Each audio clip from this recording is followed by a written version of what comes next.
Let's chat with our guest this morning. We've got Blake Vartanian. He actually has his own walk-up music for Blake. I'm not going to go all the way into it. Blake Vartanian, Jim Norton, Realty Pro 100 are in the house. Like that. Thank you, Ron. That's just a good. A little. What is that? A guitar chord? Yeah, I don't have anything. Okay. Well, yeah, now you good looks. We're gonna have one for you by the time we come back. By the time we get back. Josh, we got to figure out something for Norton. I should have said it. Yeah. We will come up with something for you. Yeah, I'm sure you will. So, what do you think, guys? I mean, I know Blake, you've been talking a lot about these different opportunities out there and how people. It's all about their own situation. Yeah, each person is different, and I think what happens is we tend to look at statistics and say that's impacting everywhere, and real estate is very local, block by block, city by city. So what's happening in one neighborhood, impersonal, right? What's happening in one neighborhood may not be happening in another. The demand for a neighborhood might be higher for whatever reason. And when you look at the historical trend line, interest rates from 1981 till about 1999-ish were well above 8%. And we kept thinking if we could just get them under 8%, where we are today, actually, we would see a surge. Instead, because of where we were for so many years at artificially held down rates, we are now dealing with the reality, but also the consumer's shock. We can see it slowly starting to reach acceptance that this is the new environment, that it's not necessarily going to change in the next couple of weeks. If you just wait, you'll get a 5% mortgage. And that what you talked about of consolidating your debt, it's such a brilliant strategy, because most people who've been in their homes a long time don't want to refinance, but they're sitting on $100,000 or $200,000 worth of personal debt from boats, cars, whatever, that could be refinanced and money used differently. Yeah, and how many people do you come across, Blake? Because I know you're talking to agents all day, every day. How many agents are coming out there and saying, nobody wants to sell anything because they don't want to get rid of that 3% mortgage. Yeah. Yet their household debt, the blended rate is probably 7 or 8%. Well, and we just and last week our firm just we closed a transaction a little over $1,100,000, where the people who lived here in North Orange County renting for years, they didn't get the advice that they needed in order to purchase until they met with us. And the advice that they were giving was, you have a 480 FICO score, but there are things that can be done to get you to the FHA minimum. And so that work went into it, and the agents, got their FICO score with working with the making sure that their credit was reflective of what was actually going on in their life, because we don't always pay attention to our credit, and things happen. I've had a sub account created on my credit before, and it took a long time to get it cleaned up, because somebody was riding on my back, not without me knowing it, utilizing my credit to get what they wanted. So just a couple things we're going to throw out there because we love to help. So if you've got that, there's two places, rsrmoney.com. So you can monitor what your credit scores are. And then if you have that 480, and again, this is an issue that Blake just brought up, which is great information. There are a lot of real estate individuals, because I'm not referring to professionals, because professionals will do this, but there are a lot of real estate individuals who are transactional. All they really care about, can we do a transaction today? Can we do a transaction right now? It's like, well, I've got some friends that are car dealers, but I'm going to use this one anyway. You go into the car dealership. If we can get you your $300 payment, will you buy right now? And if you say no, then they're going to ignore you. There are real estate individuals that do that as well. Blake's talking about professionals who actually sit down and share or look at your situation, and they have solutions. like I love the idea here, because my commentary is to most people is our lending team never ever turns somebody down for a loan unless there's fraud involved. Well, that's Then they're out. There's not even a conversation. right. You can't come back from that. So there's that's the easy one. But if there's not fraud involved, the answer is not now. Not no, but not now. And that's what you're talking about right there. Is you have a part someone on your team that actually said, "Hey, here's the game plan for us to accomplish what we want to accomplish." Yeah, and to their credit, the client was pleasantly surprised at what they were able to do from all accounts, because they were of the belief they had no shot at buying a house. Yeah, we love that. We love that scenario where somebody can actually, they think they have no chance. And I've got to share that it's amazing how many people who have no real estate background and no lending background I talk to that come and they say, well, I'd love to buy a house, but I can't. Why can't you? Well, I don't have enough down payment. I don't have a good enough credit score. And my comment is, according to whom? Who have you talked to? Well, and we educate, our agent team members that every month you're going to want to help 1, 2, 3, 4 families, whatever your goals are.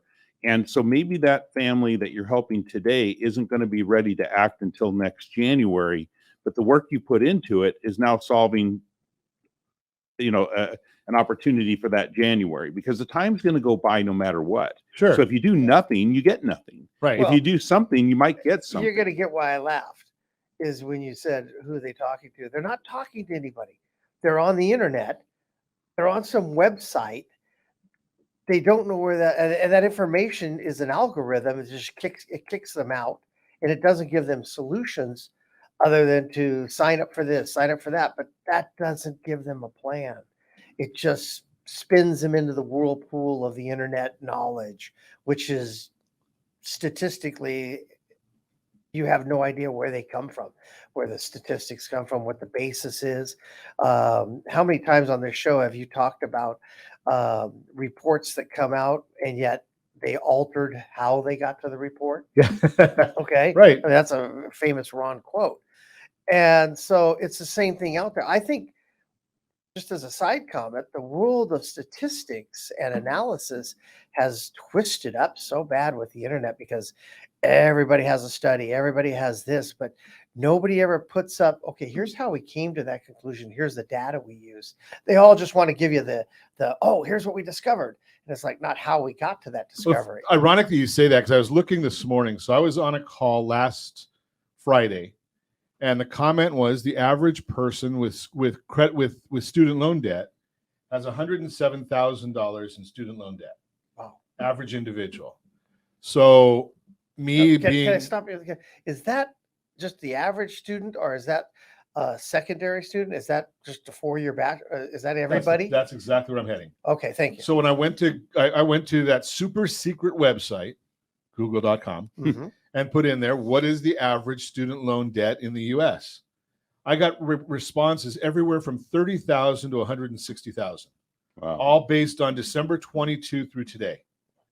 So yeah, you can look up whatever you want on the internet and find it. Yeah, you can find something to substantiate. You can even, whichever way you want to go. You can even go to Chapman University and get the mean of what's happening with. Well, those of us remember it as Chapman College. Home prices. But we're not going to go to the Chapman conversation again today. I've already done that. This is Ron Siegel. Continue our conversation. Jim Norton, Blake Vartanian, Does Realty. your little computer have 2004 interest rate? What was the interest rate when it crashed? Do you remember? Probably in the mid-7s. I don't remember. I thought it was coming down to because I thought it was. I think I did a refi though around 2004, 2005, about 4%. So, I don't think so, but it could have been. That was the combination back then. There was also the fuel that the interest rates had dropped. Might have been you might have been talking about that 10-year mortgage for the people that can really do those things. No, it was a countrywide. Oh, okay. And we don't have to worry about it. That was okay. So that was get in trouble because there is no countrywide. That was the negative am portion then. Yeah, exactly. And the reason I say it was also fuel to the fire. Not that they were also giving a loan to everybody. it was also interest rates were also pretty affordable. Well, if you remember though, going 2004 to 2007, interest rates were in the mid sevens. Yep. But if you remember, we had the pick-a-pay loan. Yep. So Yep. people were paying 1.5 points. Yep.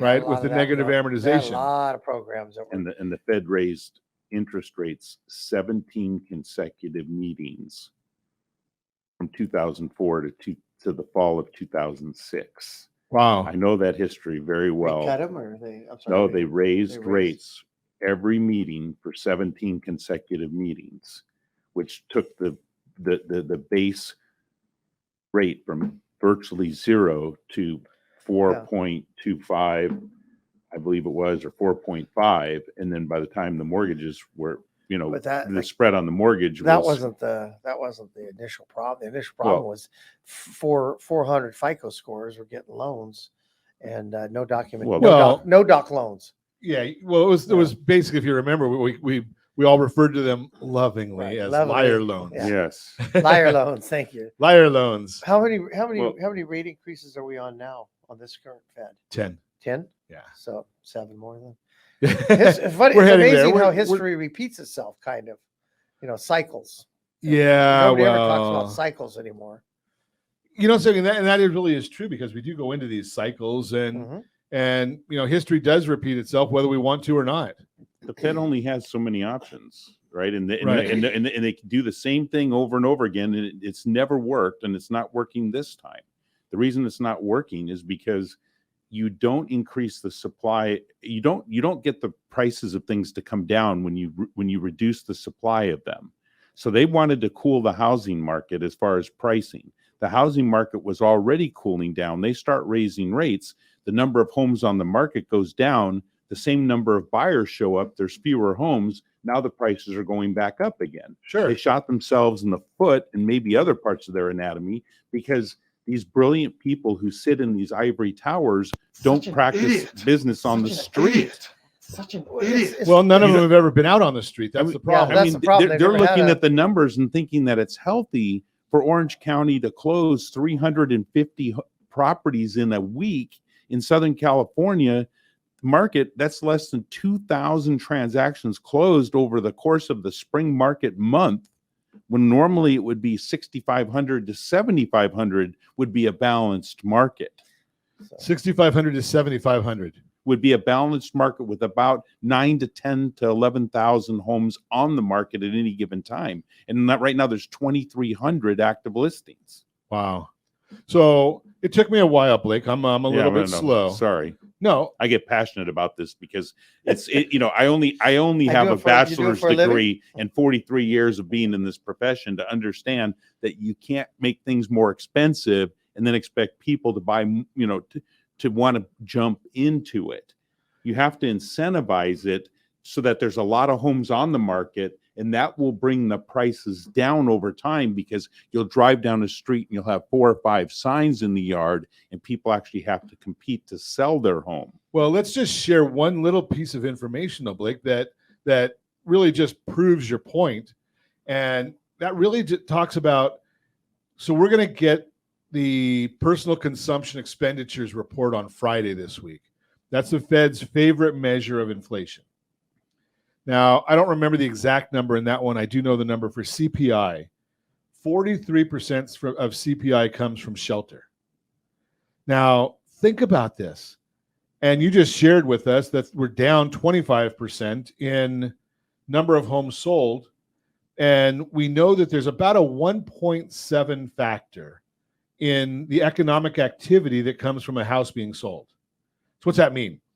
So basically what that's saying is that when a house is sold for $1 million, there's $1,700,000 in economic activity, because the person that's going to buy the house, you guys are all married. We're all married. Absolutely. And we move into a new house. Does your wife like the color of the walls? Right. It can just have just been remodeled, and the person wants to change it.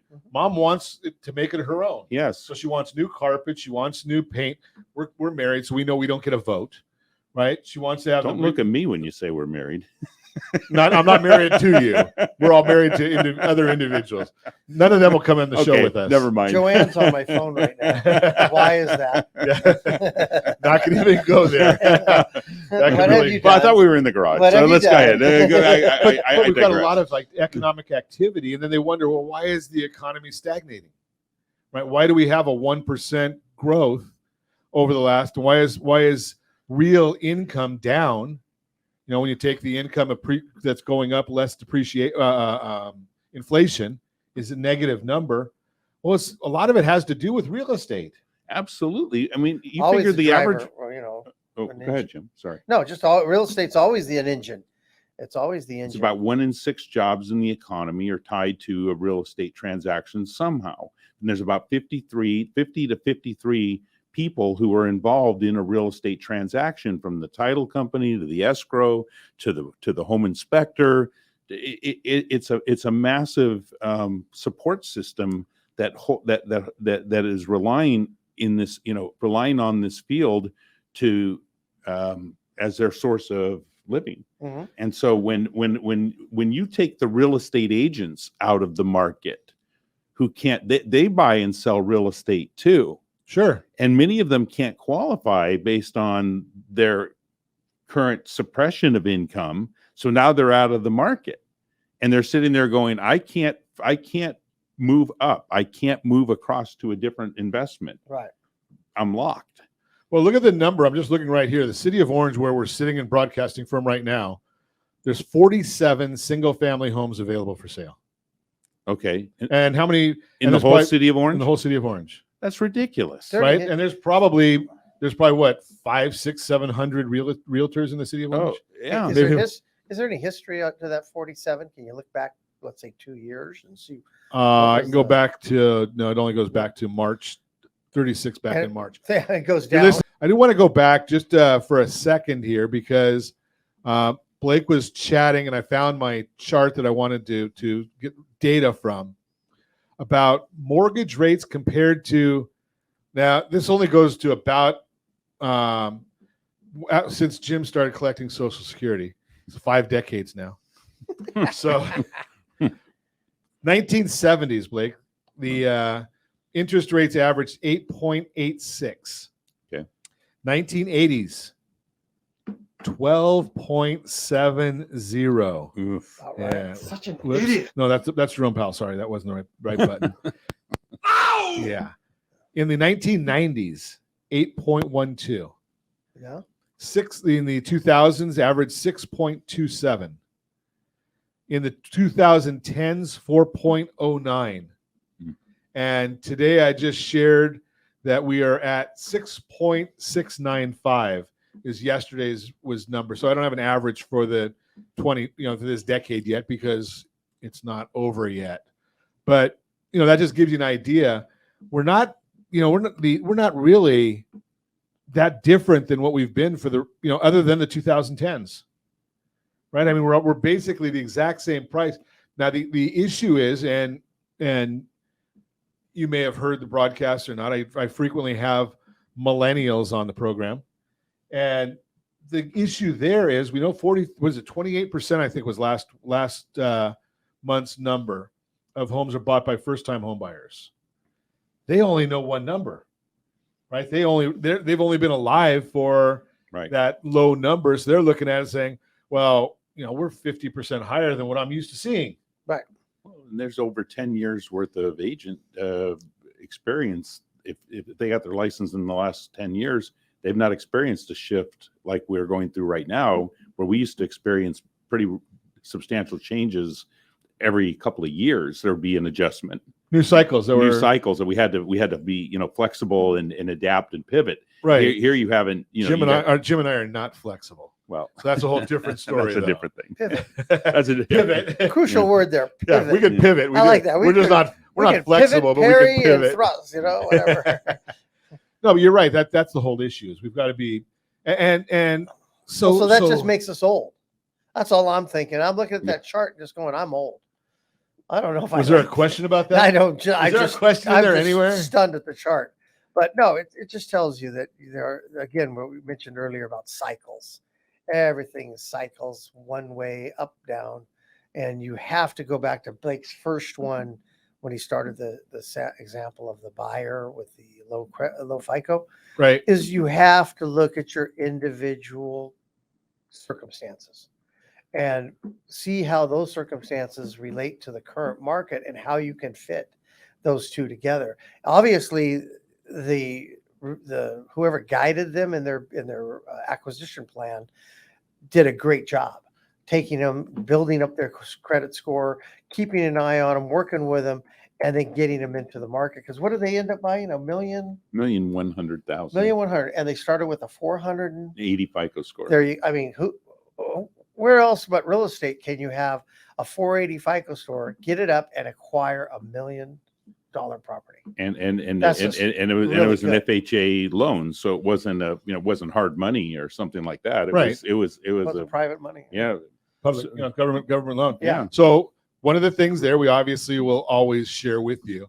If you go to rsrmoney.com, and you monitor your FICO score or your credit score, that doesn't have a FICO score, but if you monitor your credit score right there, which you should, and you see that you've got a low score, creditsanitizer.com.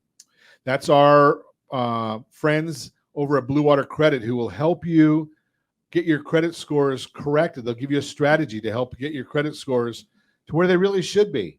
So just a couple of different tools there to help you. Again, that's been our process right along.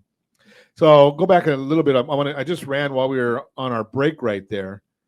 I'm going to take a wild guess how many homes are available for sale in the city, the entire city of Anaheim. Probably one of the biggest cities in the county.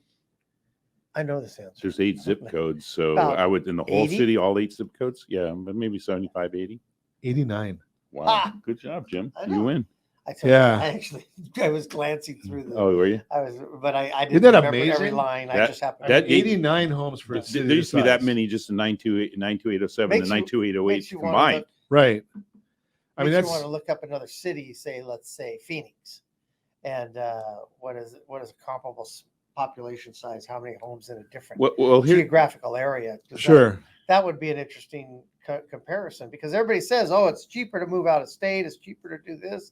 Maybe it is, maybe it isn't. Depends on what your situation is. Right. I advise anybody who wants to sell in the next 18 months to have a no obligation review of the strategy of why it's important to put your house on the market while the inventory is low. Because if everybody decides in 6 to 12 weeks that they're tired of living in California, or this or that happens, I can only imagine what's going to happen if the state actually passes the one law that they're passing, trying to get through the legislature, where they're going to take control of the narrative of your kids learning what you may not want them to learn, and that if you fight the state will take your children from you. Wow. You look it up. I'm not making it up. I read about it. I don't remember the assembly number, but I got an alert from someone who's fighting it, saying this is a real bill. It's going through the assembly right now, and we need to speak up as a society because we don't want the government controlling our lives. We want the government there to serve us. We're the citizens. We are the ones who. I haven't heard that have one to yet. be I'm going to served. have to look for that one. It's Yeah. a scary one. Yeah. It says if you fight the agenda that they want to teach, they have the right to remove your children from Wow. your household. Well, can't you just take them I'm- out of the school district? I don't know. Oh, okay. I don't know all the things to it. I'm still researching it myself. But That's a whole rabbit trail right there. Oh, It's and the